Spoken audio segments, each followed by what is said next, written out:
आज की इस कहानी में हम उन सबसे आसान और सबसे असरदार तरीकों के बारे में बात करेंगे जिनसे आप अपने घर पर रहकर बिना किसी दवा के अपना पेट साफ बड़ी आसानी से कर सकते हैं। इसके बाद हम आपको भोजन के 3 नियमों के बारे में भी बताएंगे, इसलिए वीडियो को पूरा देखिए। किसी गांव में रामू नाम का व्यक्ति रहता था। वह अपने पेट को लेकर बहुत ही ज्यादा परेशान रहता था। वह एक दिन एक महात्मा के पास जाता है, क्योंकि वह महात्मा आयुर्वेद के बड़े ज्ञानी थे। रामू महात्मा से प्रणाम करता है और कहता है, हे मुनिवर, मैं अपने पेट को लेकर बहुत ज्यादा परेशान हूं। मेरे पेट में दिन प्रतिदिन समस्याएं उत्पन्न होती जा रही हैं। मेरा अच्छे से पेट साफ नहीं हो पाता है। मेरे पेट में बहुत ज्यादा जलन और दर्द होने लगता है। इसके अलावा मुझे मल त्याग करने में भी बहुत ज्यादा होती है। अगर मैं संक्षेप में कहूं तो मेरे पेट की पाचन क्रिया समय से पहले ही मेरा साथ देना छोड़ रही है। हे मुनिवर, कृपया आप मुझे कोई ऐसा समाधान बताइए जिससे मैं अपना पेट आसानी से साफ कर सकूं और पेट की इन सभी समस्याओं से हमेशा हमेशा के लिए निजात पा सकूं। पहले तो उस महात्मा ने रामू की सभी बातों को ध्यानपूर्वक सुना और फिर कहा, हमारे आयुर्वेद के सिद्धांत के अनुसार जितना समय आपको पेशाब यानी कि टॉयलेट करने में लगता है, उतना ही समय पेट साफ होने में लगना चाहिए, तभी आप स्वस्थ हैं। लेकिन बहुत सारे लोग टॉयलेट में बहुत देर तक बैठे रहते हैं, मोबाइल चलाते रहते हैं, न्यूज़पेपर पढ़ते रहते हैं, लेकिन उसके बावजूद उनका पेट साफ ठीक से नहीं हो पाता और इसी कारण से उनके मन का संतुलन पूरे दिन बिगड़ा रहता है। बेचैनी, घबराहट, किसी काम में मन न लगना, ये सब ठीक से पेट साफ न होने की वजह से ही होता है। जब भी आप अपनी किसी भी बीमारी का इलाज आयुर्वेदिक पद्धति के अनुसार करवाते हैं तो सबसे पहले आपके पेट की सफाई की जाती है। यह अपने आप में पूरा इलाज नहीं है, लेकिन यह शरीर के सुधार के लिए बुनियादी वातावरण पैदा करता है। कोई भी दवा तभी ठीक प्रकार से काम करेगी जब आपका पेट साफ होगा, वरना तो आप कितनी भी दवाइयां लें, कितना भी इलाज कराएं, कोई फर्क नहीं पड़ने वाला। शरीर हमें संकेत भेजता रहता है कि हमारा पेट साहब ठीक से नहीं हो पा रहा है, जैसे कि पसीने में से दुर्गंध या मुंह में से दुर्गंध। अगर वहां से दुर्गंध आ रही है तो हमें समझ जाना चाहिए कि हमारा पेट ठीक से साफ नहीं हो पा रहा है और हमें इसका हल ढूंढना होगा। ठीक से नींद न आना, मानसिक समस्याएं, ये सारी चीजें पेट साफ न होने के कारण ही पैदा होती हैं। फिर रामू ने कहा कि महात्मन, हमें अपना पेट साफ कैसे करना है? महात्मा ने कहा, आज मैं आपको पेट साफ करने के लिए कुछ प्रभावी आयुर्वेदिक जड़ी बूटियों और तरीकों के बारे में बताऊंगा। ये जड़ी बूटियां आपको कब्ज से भी छुटकारा दिलाने में मदद करेंगी। महात्मा की इन्हीं बातों को सुनकर रामू बहुत ज्यादा उत्साहित हो जाता है और कहता है, महात्मन, कृपया आप मुझे उन सभी तरीकों के बारे में जानकारी दो जिससे मैं अपना पेट हमेशा के लिए स्वस्थ और साफ रख सकूं। पेट साफ करने के आयुर्वेदिक तरीके। पहला तरीका। इसके बाद महात्मा पहला तरीका बताते हुए कहते हैं, सबसे पहले हमें यह समझना चाहिए कि आज के समय में हमारी दिनचर्या और हमारा खान पान पूरी तरह से बदल चुका है और उसी बदलाव की वजह से हमारे शरीर में नाना प्रकार की बीमारियां पैदा होती हैं और हमारा पेट भी ठीक से साफ नहीं हो पाता। उदाहरण के लिए आज के समय में ज्यादातर लोग फ्रीज का पानी पीते हैं, जो कि बहुत ठंडा होता है, और जितना ठंडा पानी आप पिएंगे आपके पेट में जमा गंदगी उतनी ही सख्त होती जाएगी और इसी कारण से कब्ज जैसी बीमारियां पैदा होती हैं। अगर पानी को गर्म करके गुनगुना करके पिया जाए तो पेट की गंदगी बड़ी आसानी से बाहर आ पाएगी। सुबह उठते ही 2 ग्लास गुनगुना पानी करके आराम से घूंट घूंट करके पिएं। कुछ लोगों को लग रहा होगा कि घूंट घूंट पानी करके पीने में बहुत समय लगेगा, लेकिन अगर यहाँ पर समय नहीं लगाएंगे, टॉयलेट में समय लगेगा। ये सबसे आसान और घरेलू नुस्खा है जो सब लोग अपना सकते हैं। बस संयम और नियम की जरूरत होती है। देखिए, ठीक तरह से पानी पीना आपकी बहुत सारी बीमारियों को खत्म कर सकता है। जितना हो सके दिन में ज्यादा से ज्यादा पानी पिए, लेकिन याद रहे, ठंडा पानी पीने की बजाय गर्म करके एक गुनगुना पानी पिए। आजकल बाजार में ऐसी बोतलें भी आती हैं कि जिनमें आप जैसा पानी डालेंगे पानी वैसा ही रहेगा, तो आप ऐसी बोतल ले सकते हैं और पानी गर्म करके गुनगुना करके उस बोतल में डाल सकते हैं और जब भी आपको जरूरत महसूस हो आप दिन में उस पानी को पी सकते हैं। लेकिन पानी के संबंध में एक बात जरूर याद रखना कि खाना खाते ही पानी नहीं पीना है। इससे आपकी पाचन क्रिया बाधित होती है। हमारे पेट में जठराग्नि जो होती है वो खाने को बचाने का काम करती है, और जब हम खाना खाने के बाद झट से पानी पी लेते हैं तो जठराग्नि शांत हो जाती है और हमारा खाना ठीक से पचा नहीं पाता। इसीलिए खाने के तकरीबन आधे से पौने घंटे तक पानी न पिएं। ये भी पता होना चाहिए कि पानी को किस तरह से पिएं। एक तो खड़े होकर पानी न पिएं। खड़े होकर पानी पीने से घुटनों में और जोड़ों में दर्द की समस्या पैदा होती है। पानी को बैठकर घूंट घूंट करके पिएं, वहीं पानी सबसे ज्यादा लाभकारी होता है। दूसरा तरीका।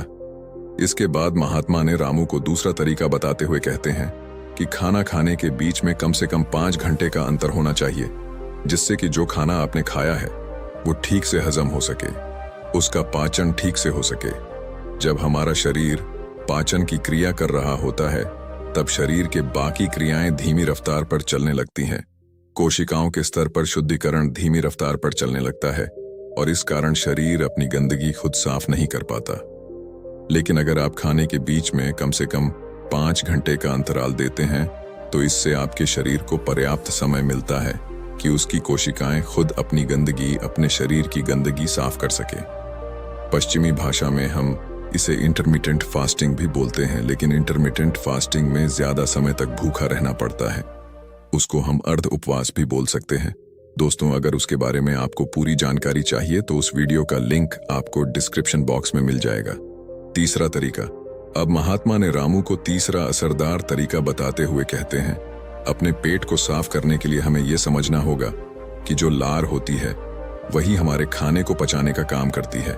जितनी ज्यादा मात्रा में लार पैदा होगी उतनी ही आसानी से खाना पच जाएगा। कुछ लोगों का मुंह हमेशा सूखा सूखा रहता है, उसमें लार पैदा नहीं होती, इसीलिए उनका खाना ठीक से हजम नहीं हो पाता। इसके लिए जरूरी है कि हमारा शरीर सही मात्रा में लार पैदा करे। उसके लिए हमें ज्यादा से ज्यादा सलाद खाना चाहिए। सलाद खाने से लार पैदा होती है, फाइबर होते हैं उसमें, जिससे हमारा खाना आसानी से हजम हो जाता है। इसके अलावा खाना खाने के बाद कुछ मीठा खाया जा सकता है। जिन लोगों को शुगर या डायबिटीज नहीं है वे आसानी से मीठा खा सकते हैं, और वो मीठा खाने के कारण उनके शरीर में लार पैदा होने लगती है, जिससे कि पाचन क्रिया आसान हो जाती है। अगर आप सलाद को खाना खाने से पहले खाते हैं तो वो ज्यादा लाभकारी होता है। उससे आपकी भूख बढ़ती है और आपके शरीर में लार पैदा होनी शुरू हो जाती है। चौथे तरीके। इसके बाद महात्मा ने रामू को चौथे तरीके में अपनी आहार नली को साफ रखने के बारे में बताया। उसको हम कैसे साफ रख सकते हैं? देखिए, आहार नली में से ही खाना हमारे पेट में जाता है। अगर आहार नली ठीक से साफ नहीं होगी तो हमारे खाने के साथ ऐसे कीटाणु हमारे पेट में पहुंचेंगे जो हमारे शरीर को नाना प्रकार से नुकसान पहुंचाएंगे। इसलिए जरूरी हो जाता है कि जो आहार नली है समय जो कीटाणु है उनकी ठीक से सफाई हो जाए, और इसके लिए सबसे ज्यादा लाभकारी होता है नीम। एक ऐसा दिव्य पेड़ है जो भारत में बड़ी आसानी के साथ उपलब्ध हो जाता है। हर जगह मिल जाता है। नीम की पत्तियों को और हल्दी को पीसकर एक छोटी सी गोली बन जाती है। कुछ दिनों तक सुबह उठकर उस गोली को पानी के साथ सीधा गटक लिया जाए, जिससे कि आपकी आहार नली पूरी तरह से साफ हो जाए। हमेशा नहीं करना है, ये सिर्फ 7 दिनों तक करें। 7 दिनों में आध की आहार नली पूरी तरह से साफ हो जाएगी। हर 3 महीने में इसको दोहराते रहें, जिससे कि आपकी आहार नली समय समय पर साफ होती रही और आपके पेट में ऐसे कीटाणु कभी न पहुंच पाए जो आपकी पाचन क्रिया को बाधित करते हैं। 5वां तरीका। महात्मा ने 5वां और आखिरी तरीका बताते हुए कहा, रामू, यह तरीका उन लोगों के लिए है जिन्हें ज्यादातर समय कब्ज की समस्या रहती है। जिन लोगों को लंबे समय से कब्ज की समस्या है वो अरंडी के तेल का इस्तेमाल करें। रात में सोने से पहले 1 गिलास दूध के अंदर आधा चम्मच गुनगुना अरंडी का तेल मिलाकर पिएं। 1 हफ्ता पीने के बाद पुरानी से पुरानी कब्ज भी ठीक हो जाती है। ये अरंडी का तेल दूध में गुनगुना करके ही मिलाएं और सिर्फ आधा चम्मच मिलानी है। सोने से पहले पीना है। इससे क्या होगा? आपकी आंतों के पास एक चिकनाई की परत बन जाएगी, एक कवच बन जाएगा, जिसका कारण से आपके हाथों में खाना नहीं चिपकेगा, और खाना अगर आंत में नहीं चिपकेगा तो कब्ज की समस्या कभी नहीं होगी। देसी अरंडी का तेल लें। पैकिंग में जो तेल आता है, जो अंग्रेजी होता है, वह उतना लाभकारी नहीं होता है। किसी भी पंसारी से खुले पीपे में से तेल ले। एक तो वो सस्ता भी होगा और दूसरा वो लाभकारी भी ज्यादा होगा। इसके अलावा सोने से पहले त्रिफला का भी सेवन किया जा सकता है। आंवला, बहेड़ा और हरड़, ये 3 ऐसे जादुई फल हैं जिनसे मिलकर त्रिफला बनता है। इन तीनों की अलग अलग खूबियां हैं, लेकिन अगर ये तीनों एक साथ मिला दिया जाए तो इनकी दिव्यता, इनके गुण और भी ज्यादा बढ़ जाते हैं। रात को सोने से पहले गुनगुने पानी के साथ आधा चम्मच त्रिफला का सेवन किया जाए। शरीर की सारी गंदगी बड़ी आसानी से साफ हो जाएगी। कोई प्रयास नहीं करना पड़ेगा, कोई जोर जबरदस्ती करने की आवश्यकता ही नहीं रहेगी। तो ये कुछ आसान से घरेलू उपाय थे जिनको अपनाकर कोई भी अपने शरीर को स्वस्थ रख सकता है, अपने पेट की ठीक से सफाई कर सकता है। गौतम बुद्ध की कहानियां। भोजन के 3 नियम। पेट साफ करने के बाद महात्मा ने रामू से कहा, रामू, अब मैं आपको भोजन के उन 3 नियमों के बारे में बताने जा रहा हूं जिसे अपनाने पर पेट से संबंधित कोई भी बीमारी नहीं होगी, क्योंकि पेट में होने वाली बीमारियां हमारे खान पान पर निर्भर करती है। पहला नियम। महात्मा ने पहला नियम बताते हुए शुरू किया, अपने आहार में 40 से 50% सजीव भोजन शामिल करें। चाहे वह फल हो, हरी सब्जियां हों, सूखे मेवे हों या अंकुरित अनाज हों, कुल मिलाकर इसे पकाया नहीं जाना चाहिए। ज्यादातर लोग मृत भोजन खाते हैं और फिर स्वस्थ रहने की उम्मीद करते हैं। मृत भोजन खाने का मतलब है कि हम किसी मृत चीज से जीवन निकाल रहे हैं, इसलिए इसमें कुछ लगेगा।